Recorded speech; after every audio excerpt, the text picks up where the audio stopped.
त्रिदलं त्रिगुणाकारं त्रिनेत्रं च त्रियायुधं त्रिजन्म पापसंहारं एकबिल्वं शिवार्पणम्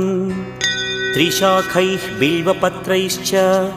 अच्छिद्रैः कोमलैः शुभैः तव पूजां करिष्यामि एकबिल्वं शिवार्पणम् कोटिकन्या महादानं तिलपर्वतकोटयः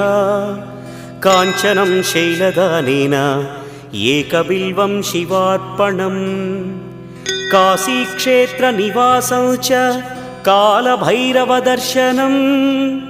प्रयागे माधवं दृष्ट्वा एकबिल्वं शिवार्पणम् इन्दुवारे व्रतं स्थित्वा निराहारो महेश्वर नक्तं हौष्यामि देवेश एकबिल्वं